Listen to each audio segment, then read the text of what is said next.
নমস্কার প্রিয় ছাত্রছাত্রী, Netaji Subhash open university UG CBCS semester 3 ACC paper ICT in এডুকেশনের সাজেশন দিচ্ছি। Final suggestion, last minute suggestion AC 11 paper.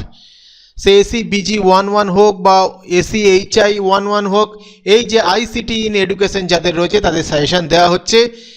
2026 সালে যারা পরীক্ষা দিচ্ছ, টার্ম অ্যান্ড এক্সামিনেশন ডিসেম্বর 2024-এর, তাদের জন্য সাজেশন। তো চলে আসো সাজেশনে। তো মার্কস 10 পড়বে প্রথম ইউনিট থেকে। আইসিটির বিবর্তন আলোচনা করুন। গুটেনবার্গের মুদ্রণ যন্ত্র থেকে আধুনিক কম্পিউটার পর্যন্ত এই যাত্রা শিক্ষা ব্যবস্থায় কী ধরনের পরিবর্তন এনেছে। ওয়েবের বিভিন্ন সংস্করণ সমূহ বিস্তারিত বর্ণনা করুন। মুক্ত শিক্ষা সম্পদ বলতে কি বোঝেন, এর প্রয়োজনীয়তা এবং শিক্ষার গণতান্ত্রিকরণে এর ভূমিকা আলোচনা করুন। ইউনিট 2 টিপ্যাক ফ্রেমওয়ার্ক বলতে কি বোঝেন, আধুনিক শিক্ষণ প্রক্রিয়ায় এর বিভিন্ন উপাদানের গুরুত্ব প্রয়োগ বর্ণনা করুন, পদ্ধতি বর্ণনা করুন। ইউনিট 3 থেকে শিক্ষামূলক কাজে ওয়ার্ড প্রসেসরের এবং স্প্রেডশিট সফটওয়্যারের বহুমুখী ব্যবহার ও গুরুত্ব আলোচনা করুন। এই হলো মান 10 দিলাম। এবার আসি মান 6। ইউনিট 1 থেকে মান 6 পড়বেন।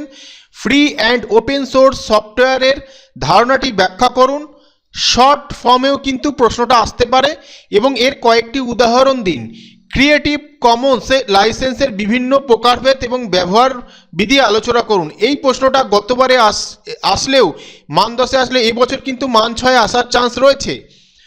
OER বিতরণের 5টি শর্ত ব্যাখ্যা করুন। আইসিটি এবং SDG 4 এর মধ্যে সম্পর্কটি বুঝিয়ে লিখুন। ইউনিট 2 উদ্ভাবনী শিক্ষণ পরিবেশ তৈরির ক্ষেত্রে প্রযুক্তির ভূমিকা কি। আইসিটি ব্যবহারের ক্ষেত্রে একজন শিক্ষকের কি ধরনের পেশাগত দক্ষতা থাকা প্রয়োজন। ইউনিট 3 থেকে মালিকানাধীন সফটওয়্যার এবং মুক্ত সফটওয়্যারের মধ্যে পার্থক্য লিখুন, অর্থাৎ প্রপ্রাইটারি সফটওয়্যার এবং ওপেন সোর্স সফটওয়্যার। শিক্ষণ প্রক্রিয়ায় স্প্রেডশিট বা MS এক্সেলের উপযোগিতা ব্যাখ্যা করুন।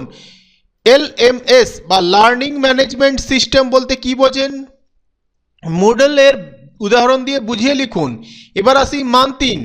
ইউনিট 1 আইসিটির সংজ্ঞা দিন। OER এর যে কোনো দুটি বিশ্বজনীন উদ্যোগের নাম লিখুন। দুটি তিনটি যাই হোক লিখতে হবে। IBM এর মতে প্রতিদিন বিশ্বে কি পরিমাণ ডেটা উৎপাদিত হয়। এখানে একটা জিনিস বলে রাখি, যে কোনো দুটি না এটা পড়ে রাখবেন।